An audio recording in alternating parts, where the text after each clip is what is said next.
यार मेरे को ना सही में बहुत क्यूरियोसिटी हो रही है ये सब बातें करने के बाद कि मुझे कोई ऐसा गाना मिल जाए जो मैंने सुना हो, बहुत फेमस गाना हो, और तुम उसे ब्रेक डाउन करके थोड़ा बता पाओ कि यार इस बंदे ने इस जगह ये चीज़ थोड़ी यूज़ करी या फिर ये कॉन्सेप्ट था उसका। ऐसा कोई कोई एग्जांपल ले सकते हैं हम क्या, जो आप मुझे पहले ही बताया था बट शायद मे बी वो इतना एक्सप्लेन ना हुआ हो। ऐसा कोई एग्जांपल ले सकते हैं हम क्या? मेरे को बहुत जी क्यूरियोसिटी हो रही है इसकी। जी जी जी जी एक थ्री इडियट करके मूवी आई थी, तो उसमें एक हम्म। बहुत ही प्यारा गाना था, जुबी डूबी पंपार। आप सबने सुना ही होगा शायद से। तो वो गाना जो था ना, वो गाना पहले पिक्चराइज हो रहा था दिल्ली पे। ओके। दिल्ली शहर पे वो पिक्चराइज होने वाला था, तो उसके लिरिक्स भी उसी तरह से थे। उसमें ऐसा लिरिक्स बिल्कुल नहीं था कि जैसा कि फिल्मों में होता है, हो रहा है हूबहू। ये स्वानंद किरकिरे साहब ने बताया हुआ हम्म। किस्सा है, जो उन्होंने लिरिक्स लिखे थे इसके। तो वो कैसा था कि वो गाना ऐसा था कि देखो जी मंत्री गा रहे हैं, देखो जी संतरी गा रहे, ये फटफटी गा रही है, ऐसा कुछ तो भी वो लिरिक्स था। एंड लास्ट में आ रहा था जुबी डुबी, वो हुक लाइन आ रहा था।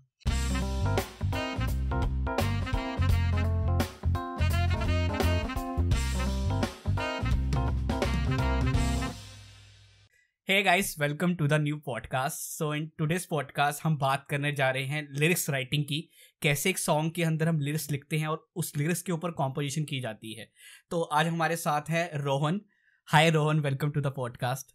हाय गाइस, कैसे हैं आप लोग? आई होप सो आप सभी सेफ होंगे अभी के कोरोना काल में। एंड आज लिरिक्स से बातें करेंगे यार, कुछ नया एक्सप्लोर करने का ट्राई करेंगे, सीख के जाएंगे आज कुछ तो। ग्रेट रोहन। सो रोहन, अभी इस पॉडकास्ट को स्टार्ट करने से पहले आई वांट कि जो इस पॉडकास्ट को सुनने अभी शुरू ही हुए हैं लोग पॉडकास्ट को, उनको स्टार्टिंग में पता चल जाए कि what all important points we gonna cover. ठीक है? तो अब स्टार्टिंग में, इससे पहले कि I I I I have lot of questions from lot of people which I have asked की lyrics writing and all those things. उससे पहले आप बताइए कि आपके माइंड में from zero, if we talk about lyrics writing, क्या ऐसी चीज़ है जो बहुत इंपॉर्टेंट है from zero? Okay, so lyrics writing जो बेसिकली होता है कि हम गाने तो बहुत सारे सुनते हैं, लेकिन गाने के बोल जो गीतकार बोलते हैं, तो वो बोल कैसे लिखे जाते हैं उसका भी एक प्रोसेस होता है, और वो काफी ज्यादा टेक्निकल प्रोसेस होता है। वो क्रिएटिव प्रोसेस से ज्यादा आपको बंदिशें बहुत ज्यादा आ जाती है। मतलब एक दीवार आ जाती है ट्यून की, एक दीवार आ जाती है और किसी चीज की। तो इसको हम थोड़ा एक्सप्लोर करने का ट्राई करेंगे। फिर बॉलीवुड में कैसे लिरिसिस्ट के करियर है, उससे जुड़े क्या क्या कोर्सेस है, वो कैसे लिरिसिस्ट बना जाता है। कई लोगों का होता है कि यार हम गाने तो बहुत सुनते हैं, किसी को लिखना पसंद है, पर गाने कैसे लिखना ये काफी ज्यादा क्रिएटिव से ज्यादा वो क्राफ्ट वाला प्रोसेस ज्यादा है। तो उसके उसके बारे में आज बात आई करेंगे हम लोग। थिंक या आई थिंक बेस्ट चीज क्या होगी कि हम इस पॉडकास्ट के स्टार्टिंग में कोई एक फेमस सॉन्ग लें और उस फेमस सॉन्ग के बारे में बताएं कि आप उसको भी एक्सप्लेन करोगे how that person thought of about this song और उसने फिर कैसे कॉम्पोजिशन की। कोई अब ऐसा सॉन्ग बताएंगे, ऐसा कोई फेमस सॉन्ग? Okay great. मेरा मेरा यार फेवरेट एल्बम जो है ना, तो मेरा रॉकस्टार फेवरेट एल्बम है। तो उसमें का एक गाना है जो मेरे को बेहद पसंद आता है, जो इरशाद कामिल साहब ने लिखा है। तुम हो करके गाना है, वो तुम हो पास मेरे, वो वाला गाना। वो या। वाला गाना हम साथ साथ डिकोड करते जाएंगे कि वो कैसे लिखा गया, कैसे उसको ट्यून में बिठाया गया, कैसे मीटर बनाया गया उसको, उसके बारे में भी बात करेंगे साथ साथ। Great great. तो इसका मतलब people who are viewing this podcast you get to know कि वो गाना कैसे लिखा गया, कैसे भी किसी भी गाने के पीछे क्या साइकोलॉजी होती है, कैसे कोई आर्टिस्ट सोचता है उस गाने को, फिर उस पर कैसे ट्यूनिंग्स को बिठाता है। तो I think without missing much time we should directly step into our podcast. So I have the sure. Very first basic, the kind of, I can say, question to you, that is, what is the basic structure of writing lyrics for a song? Okay, Idea generation, what all those things, can you tell step by step what is the exact structure? Sure sure sure. मैं पहले तो एक चीज clear करना चाहूंगा कि मैं इस चीज का एक्सपर्ट नहीं हूँ, बट मैंने रिसेंटली कोर्स किया है, और जितना मेरा नॉलेज है मैं उस हिसाब से बताने वाला हूँ आप सबको। सो डोंट जज मी। और पहली बात तो ये क्लियर कर दूं मैं स्टार्टिंग में कि लिरिक्स लिखने का कोई स्ट्रक्चर नहीं होता है। Yeah, okay. लिरिक्स में सिर्फ रिदम और पोइट्री होना चाहिए, उसका कोई स्ट्रक्चर नहीं होता है। बट फिर भी जो क्राफ्ट है उसको मास्टर करने के लिए आपको जो पुराने सॉन्ग्स है, अगर उसका जो रिवर्स इंजीनियरिंग बोलते हैं ना, वो देखकर अगर आप एक स्ट्रक्चर बनाए, तो दो स्ट्रक्चर उसके बनते हैं बेसिकली। जो एक इंडियन स्ट्रक्चर होता है जिसको मुखड़ा अंतरा कहा जाता है, कि एक मुखड़ा होगा जहां पर आप पूरा थॉट बता दोगे लोगों को, एंड उसको फिर जो प्रोग्रेशन में लेके जाओगे अंतरे में। और दूसरा स्ट्रक्चर होता है जो वेस्टर्न स्ट्रक्चर है, आजकल के काफी गानों में यूज होता है, लाइक नादान परिंदे गाना सुना होगा आपने, उसमें यूज हुआ है। और जितने भी आजकल के नए गाने जितने भी आ रहे हैं उसमें वेस्टर्न स्ट्रक्चर ही यूज होता है। तो वेस्टर्न स्ट्रक्चर इस प्रकार से होता है कि एक वर्स होता है जहां पर आप धीरे धीरे थॉट को आगे लेके जाओगे। जैसे आपने ये फितूर मेरा गाना देखा है, तो उसमें कैसा होता है ना का, जिंदगी ने की है कैसी साजिशें, तो धीरे धीरे वो बिल्डअप कर रहे थॉट। उसके बाद एक क्रॉस लाइन आएगा, मांगी दुआएं तुझ तक जा पहुंची परवरदिगारा, और उसके बाद लास्ट में एक हुक लाइन आएगा जिसको बोला जाता है कि आजकल हर जगह पे वही चलता है कि बिजली बिजली कहन दे, सारी जगह पे वही चल रहा है। तो वो एक हुक लाइन होता है। तो ये हो गया एक प्रॉपर वेस्टर्न स्ट्रक्चर। अब ये दो बेसिक स्ट्रक्चर फिलहाल तो बॉलीवुड या कहीं और भी चलते रहते हैं, बट कई सारे म्यूजिक कंपोजर्स है या फिर कई सारे लिरिसिस्ट है जो ये स्ट्रक्चर को टोटली ब्रेक कर देते हैं। अगर आपने ब्रेथलेस गाना सुना होगा, तो ब्रेथलेस गाने का कोई स्ट्रक्चर ही नहीं है, वो एक नज्म है, वो पूरी तरह से जावेद अख्तर साहब ने लिखी हुई है और शंकर एहसान लॉय ने उसको कंपोज किया है। तो ए आर रहमान कई सारे जगह पर अपना स्ट्रक्चर तोड़ते हैं, अमित त्रिवेदी स्ट्रक्चर तोड़ते हैं। तो ये जो लिरिक्स होते हैं इसका मैंने जैसे कि पहले बताया कि प्रॉपर स्ट्रक्चर नहीं है, पर अगर आप ये सारी चीजें अंडरस्टैंड करोगे तो आपको लिखने में आसानी होगी, ऐसा मुझे लगता है। तो ये दो बेसिक स्ट्रक्चर तो मुझे मेरे नॉलेज के हिसाब से पता है जी। Okay, so basically you are saying कि एक पहला स्ट्रक्चर इसमें मुखड़ा और स्थाई और वो सब हमारा स्ट्रक्चर होते हैं, जो हमारा बेसिक रूट स्ट्रक्चर है, और एक वेस्टर्न स्ट्रक्चर है। ओके, अच्छा, बिसाइड दिस, और आपने ये भी बोला हर आर्टिस्ट का अपना वे भी होता है, एक प्रोसेस अपना होता है राइटिंग स्टाइल का, जो उसे विद टाइम टू टाइम पता चल रहा है कि this is my writing style और this is my writing process, this is how I do work. Okay, अभी इस पे this is something which people may be, मेरे को डाउट ये आ रहा है, मे बी जो व्यूअर्स जो ये पॉडकास्ट देख रहे हैं उनको भी डाउट आएगा कि यार एक सॉन्ग लिखने के लिए is it important I should be a great writer also? Not at all, मेरे हिसाब से तो नॉट एट ऑल। हर एक का डिफरेंट ओपिनियन हो सकता है इसमें कि जो लिरिक्स लिखना होता है ना, आज भी तुम देखोगे तो मैं ये नाम लेना नहीं चाहता था वैसे, बट टोनी कक्कर के लिरिक्स देखोगे आप, तो उसमें आपको सिर्फ एक कुछ तो भी राइम जुड़ा मिलेगा। या ऋत्विज करके एक है जिसके बहुत प्यारे गाने होते हैं, उसमें सिर्फ आपको राइम जुड़ा मिलेगा। वो लिरिक्स का बहुत ज्यादा ऐसा कोई डीप मतलब निकल के नहीं आता है। तो it's not at all important कि लिरिक्स में आपको शायरी का या कविता का बहुत ज्यादा ज्ञान होना चाहिए। लेकिन इसका एक फ्लिप साइड ऐसा भी है कि जब आपको लिरिक्स शायरी का ज्ञान होता है, जब शायरी का ज्ञान इन द सेंस कि आपकी वोकैबुलरी बहुत ज्यादा होती है, और जब भी आप कोई लिरिक्स लिखते हो तो ज्यादातर बॉलीवुड में आपको ट्यून पे लिरिक्स लिखना पड़ता है।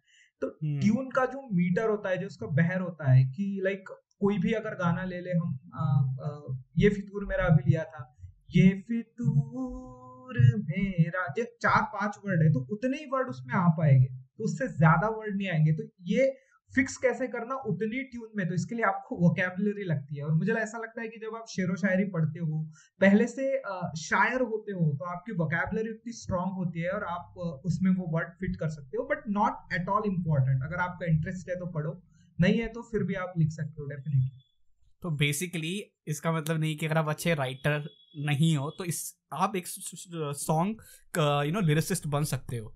इट जस्ट कि देखो, आई थिंक कि song writing and poetry writing का दोनों का कॉन्सेप्ट थोड़ा I can say side by side चलता है, बट थोड़ा वेरिएशन। इसका मतलब ये नहीं कि आप पोइट्री नहीं लिख सकते तो आप सॉन्ग राइटिंग लिख सकते, इट्स अ मिथ, ऐसा कुछ नहीं है basically, this is your trying. But हाँ, एक ये है कि जो शायर होता है जो सुनता ज़्यादा है ऐसे मतलब ऐसी चीज़ों को, गजल्स को, उसको ईजिली वो उस प्रोसेस पे स्विच कर पाता है। That is what basically. तो इसका मतलब अगर anyone who is watching this podcast who are interested in writing his own songs, जो अपने लिरिक्स खुद लिखना चाहता है, it's good to listen more. जितना ज़्यादा सुन सकते हैं आप, चाहे आप शेर व शायरी सुने। इसका मतलब ये नहीं कि आपको लिखना है पेपर पेन लेके, ऐसा कुछ नहीं है। आप सुनिए, सुनने से मे बी आप अपना प्रोसेस जान पाएंगे, या फिर आप जो इन्होंने दो स्ट्रक्चर्स बताए उन दोनों में से एक स्ट्रक्चर ग्रैब करके उससे स्टार्ट कर सकते हैं। That's so cool.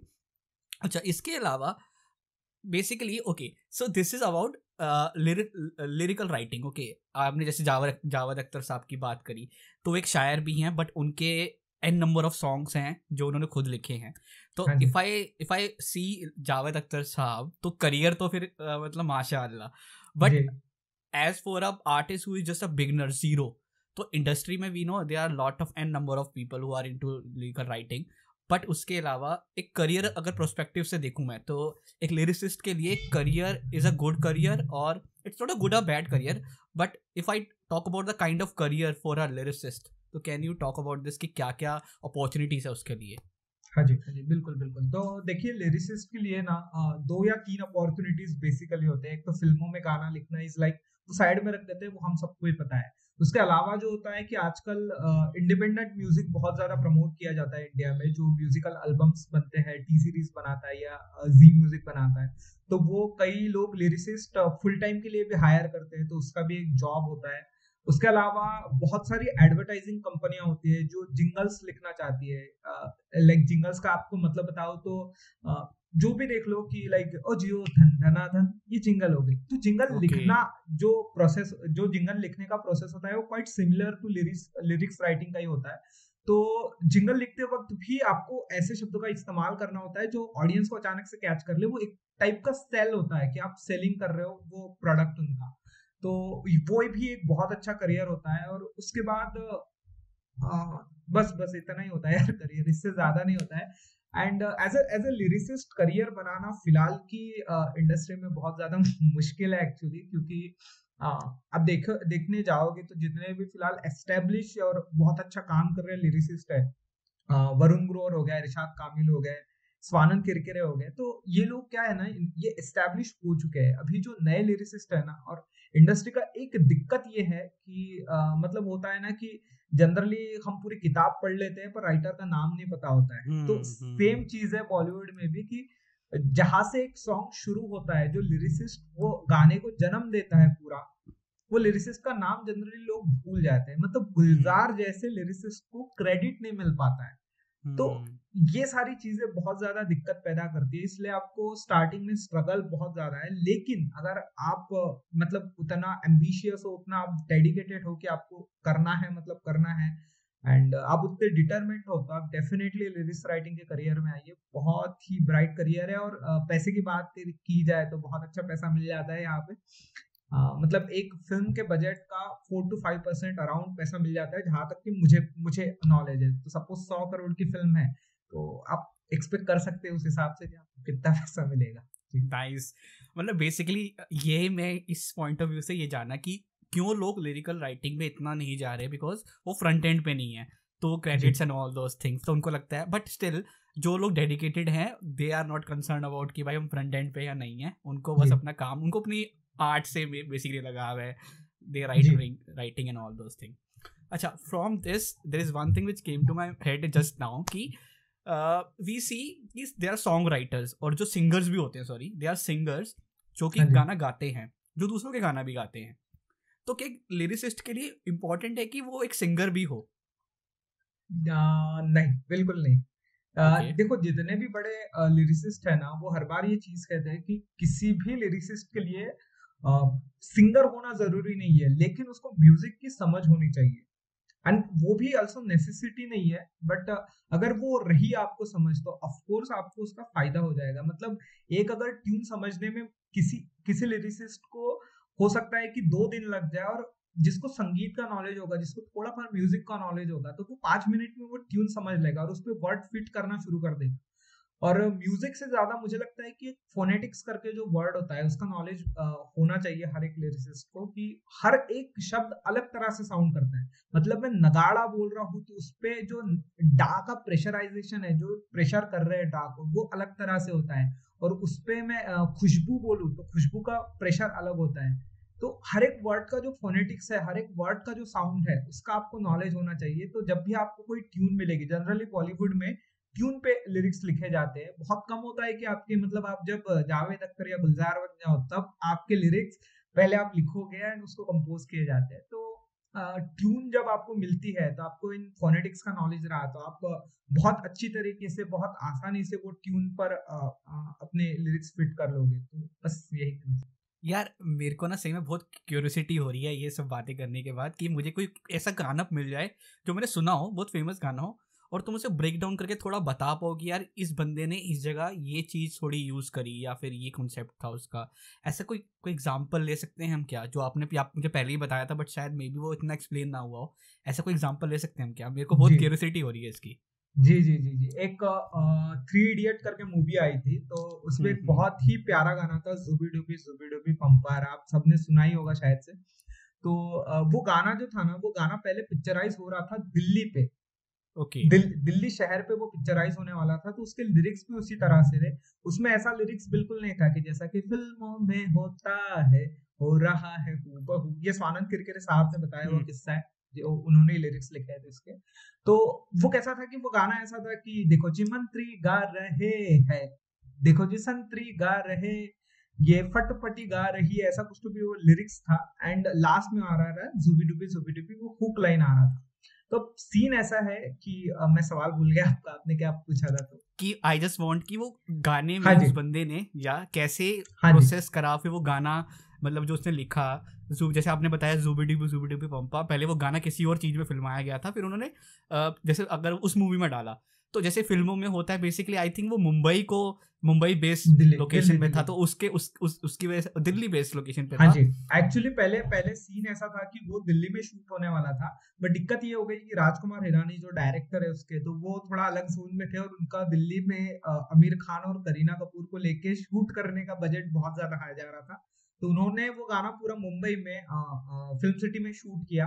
तो अब दिक्कत ये हो गई फिल्म सिटी में शूट करने के बाद कि उन्होंने रेफरेंसेस दिल्ली के दिए थे लिरिक्स में, अब गाना मुंबई में आ गया, तो वो पूरे लिरिक्स उस हिसाब से चेंज करने पड़े। तो ओके, लोकेशन के हिसाब से लिरिक्स चेंज हुए। हाँ जी, और ओके। लिरिक्स राइटर को बहुत ज्यादा फ्लेक्सिबल रहना पड़ता है। लोकेशन, सीन, ये जो सारी चीजों की बंदिशें होती है ना, मतलब जब आप कोई भी लिरिक्स लिख रहे हो, पोएट्री लिखने का फायदा ये होता है कि आपको क्या होता है ना, आप बहुत ज्यादा फ्री वर्ड्स में लिखते हो कि लाइक मैं पहली लाइन में लिख सकता हूँ लड़की को प्यार क्यों कर रहा हूँ मैं, और दूसरी लाइन में अचानक से लिख सकता हूँ कि मेरा ब्रेकअप हो गया इसके साथ।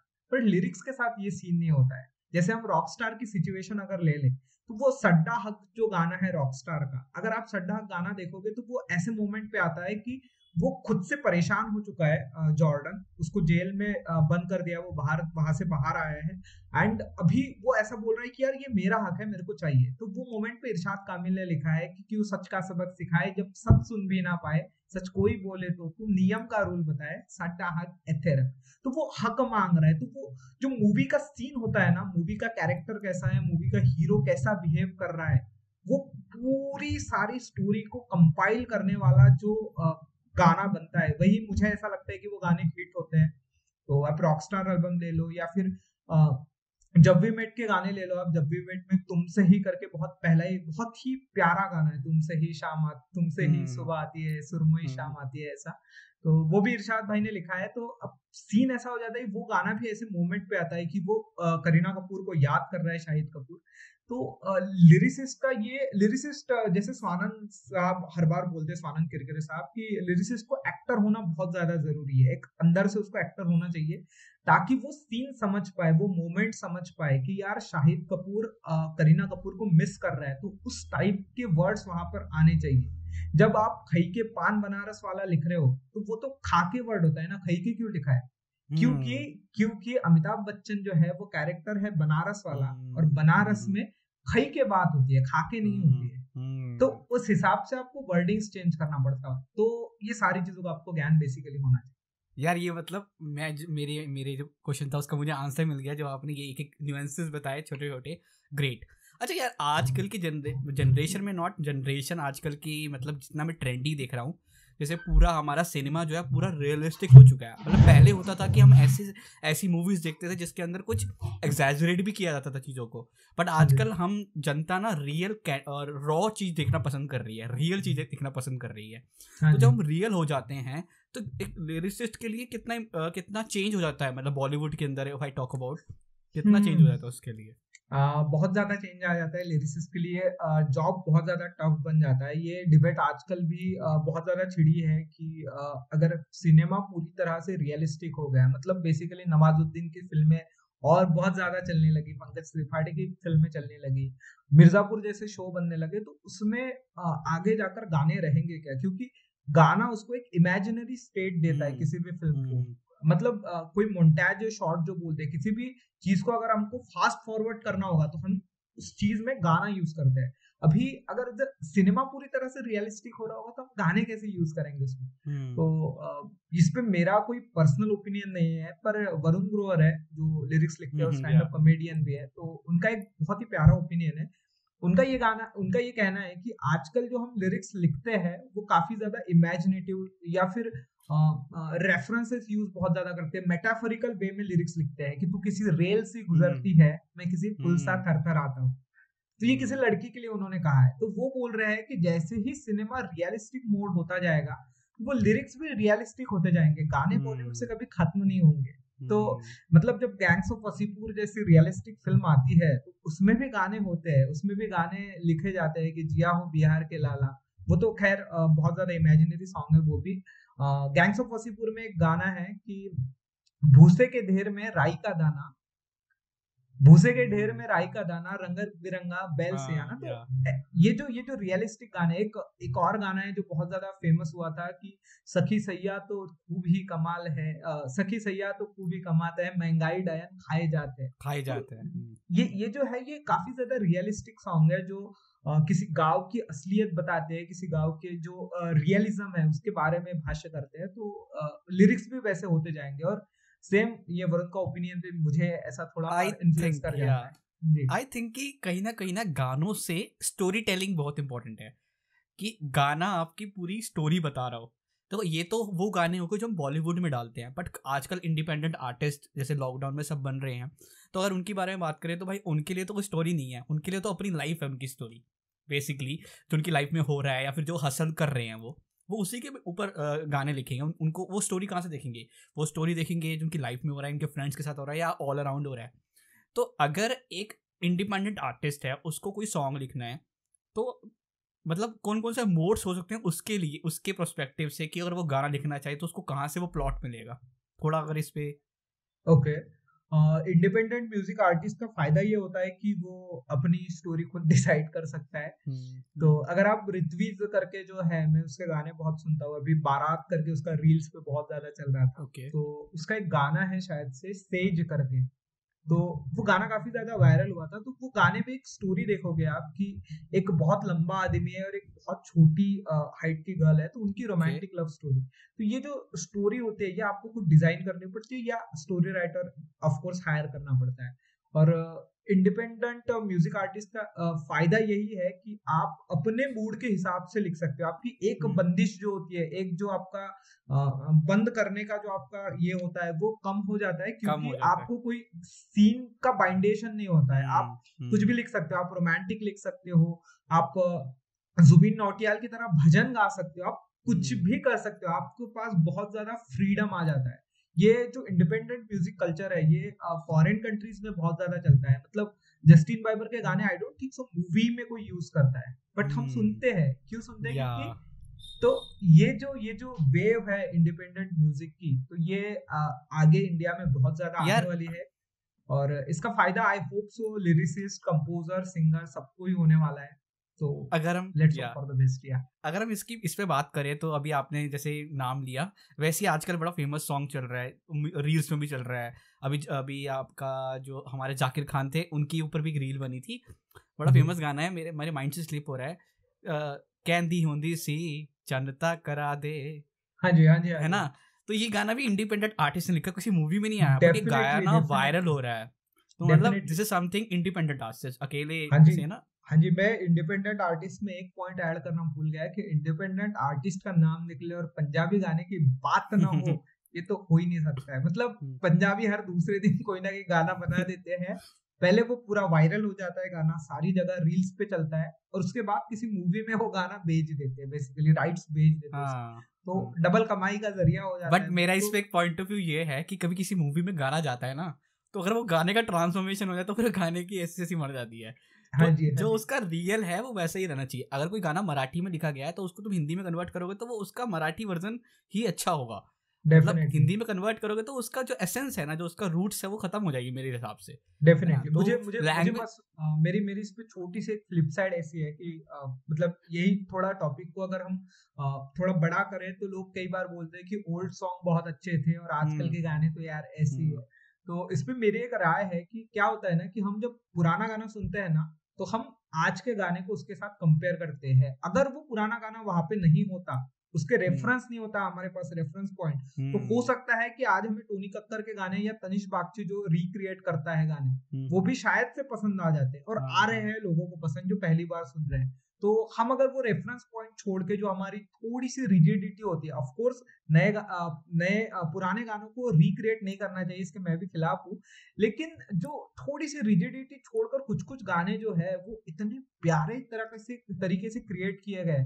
और इसका एक और फायदा ये हो जाता है कि जो आजकल की जनरेशन है ये बहुत ज्यादा अजीब बात हो गई कि यार हम भी आजकल की आजकल जनरेशन के है, ही है। लेकिन लेकिन जो आज के मिलेनियल्स है, जो जेन जेड जनरेशन जो बोलते हैं, जेन जेड, हाँ जेन जी जनरेशन, या तो ये जो गाने सुनते हैं तो मुझे ऐसा लगता है कि अगर वो पुराने गाने रिक्रिएट किए जाए तो ये लोगों तक के भी उतने डीप लिरिक्स लोगों तक के पहुंचते हैं, उतने डीप अंडरस्टैंडिंग उनका भी है। तो अ, नए गाने रिक्रिएशन से ये सारी चीजें उन तक के पहुंचेगी। और डेफिनेटली कुछ कुछ गाने हैं जो रिक्रिएट ना किए जाए फिर भी इतने हिट हो जाए, जैसे कि वो लूडो मूवी का हुआ था कि ओ बेटा जी, ओ बाबूजी, तो ऐसा भी कुछ होता है जी। चलो यार, ये तो हमने बात कर ली बॉलीवुड के बारे में और जो मतलब बड़े बड़े राइटर्स इनकी बात कर ली, लेकिन बेसिकली हम जैसे सोलो आर्टिस्ट, इंडिपेंडेंट आर्टिस्ट जो कि जीरो से स्टार्ट करते हैं, और मतलब ये मेरा पर्सपेक्टिव है कि लोगों को लगता है कि मतलब आजकल के जैसे सिनेरियो में कि जैसे लॉकडाउन में भी मतलब एन नंबर ऑफ आर्टिस्ट हैं, एन नंबर ऑफ लोग हैं, तो लोगों को लगता है यार हमें कौन पूछेगा यार, हम तो एक स्मॉल जीरो है। ऐसे हाँ वो जी, जाकिर खान की वो मैं शून्य पे सवार हूँ, तो वाली बात याद आ गई मुझे कि जी, तुम शून्य पे तो सवार हो, बट शून्य से भी आप आगे बढ़ सकते हो। तो इट्स नॉट अबाउट आपका अपना, you can say eternal growth है यार। आप इट्स का काइंड ऑफ अ प्रोसेस जो एक दिन में नहीं आएगा, उसको टाइम बिल्कुल, लगेगा। जाकिर खान, और सॉरी जाकिर खान कह रहा हूँ, अपना जो जितने भी बड़े बड़े राइटर्स हैं, लिरिसिस्ट हैं, या फिर जैसे वरुण ग्रोवर हैं, ये एक दिन में नहीं बने, इन्होंने भी ट्राई किया है। डेफिनेटली, जैसे हम आर्टिस्ट हैं, हम जैसे आर्टिस्ट से ओपन माइक्स में परफॉर्म करते हैं और जगह भी होती हैं, तो हाँ जी, हाँ वो जी, एक स्टेपिंग स्टोन्स है यार। मतलब आई थिंक कि दिस इज एक मोटिवेशन जो आप भी अपनी तरफ से दे सकते हैं, बिकॉज आप भी ओपन माइक्स करते हैं और आप भी डेफिनेटली। पॉडकास्ट करते हैं। तो मतलब उनके लिए एक मैसेज, एक काइंड ऑफ अ इंस्पिरे और एक मोटिवेशन क्या होगा यार, वो मेरी तरफ से तो यही मोटिवेशन है कि यार जस्ट कीप ऑन डूइंग।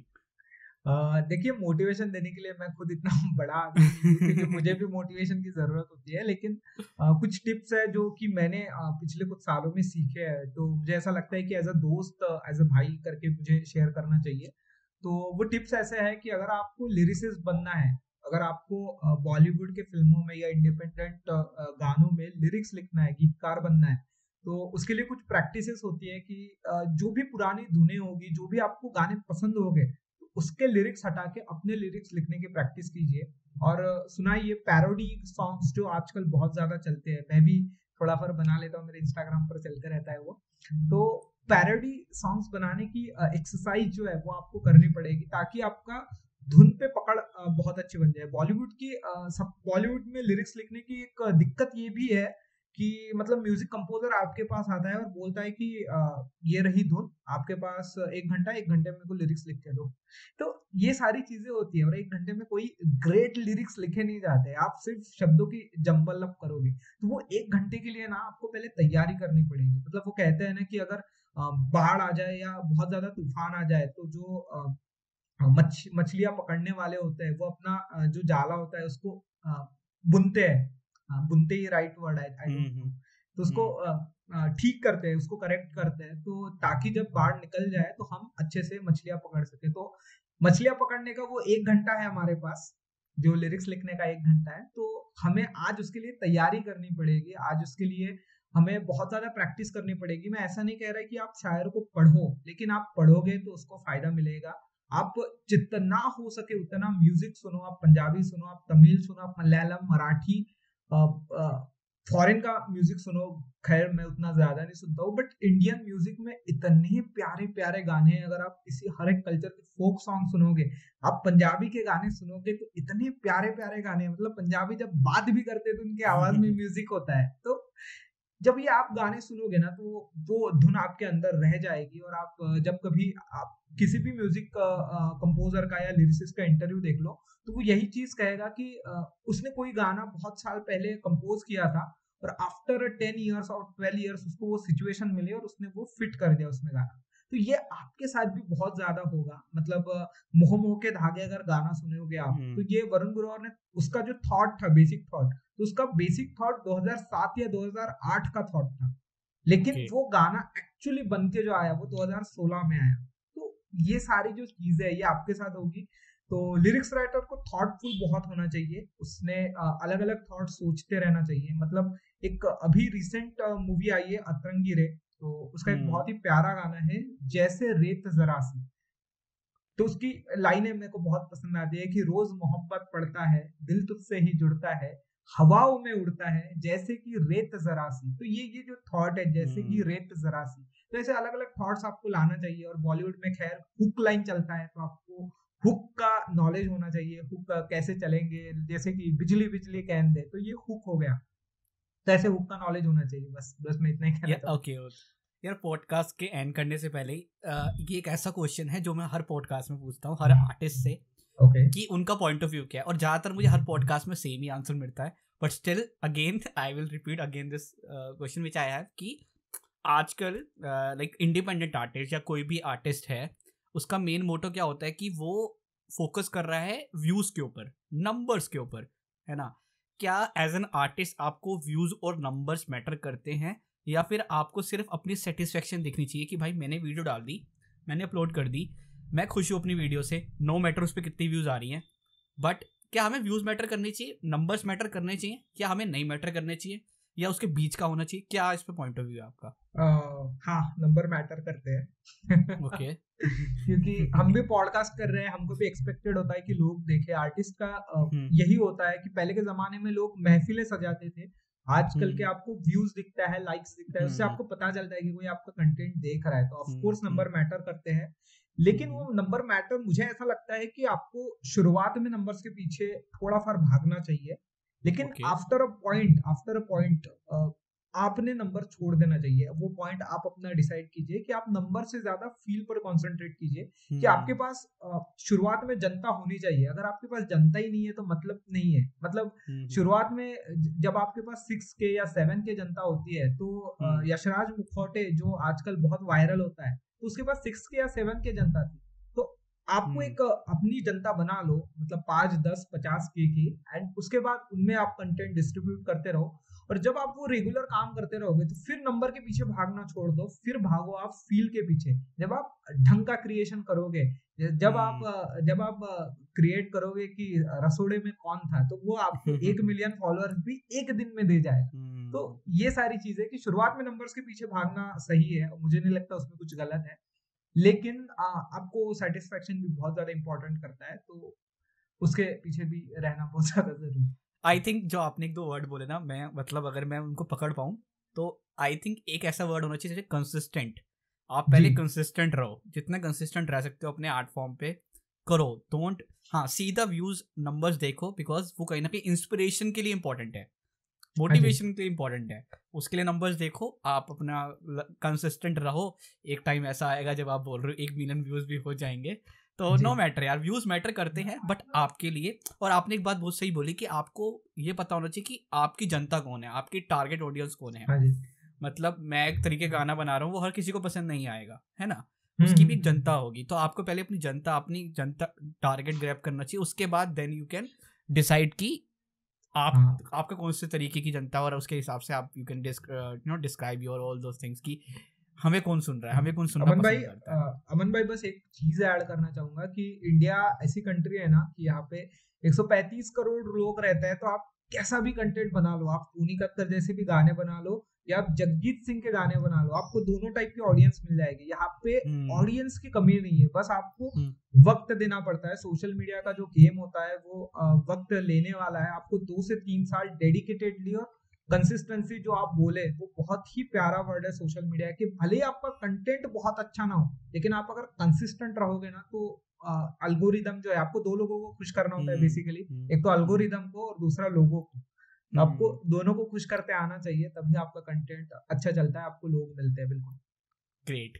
चलो यार, इस पॉडकास्ट को एंड करने से पहले एक लास्ट फाइनल थॉट क्या होगा आपका हमारी जनता के लिए जो हमें सुन रही है इतनी देर से? Thank you so much first of all guys, because हम भी एक बिगनर्स हैं but we are trying our best कि हम अपनी तरफ से कितना आउटपुट जो हमें व्यूअर्स सुन रहे हैं वो कितना ग्रैब कर पाएँ और वो भी कुछ ना कुछ सीख पाएँ।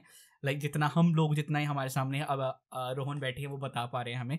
तो रोहन एट क्लास आपको एक वन लाइनर जनता के लिए जो हमारे व्यूअर्स उनके लिए बोलना चाहें तो यू कैन।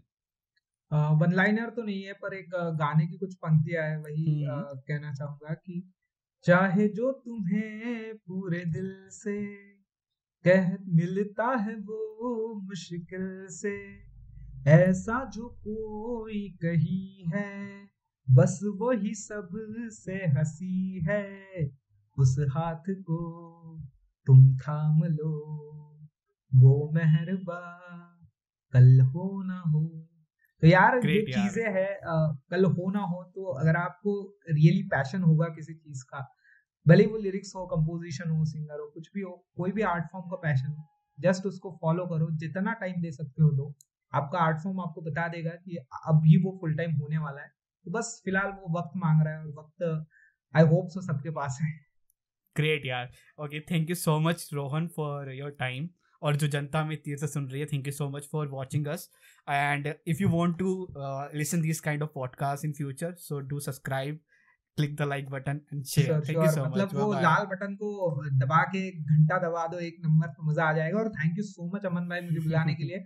मैं इतना कोई बड़ा आर्टिस्ट नहीं हूँ, बट जो कुछ हमारी चीजें चलती है, हम दोस्त है काफी दिनों से, तो ये सारी चीजें चलती रहती है। Thank you so much bro. Bye bye, take care. Bye bye.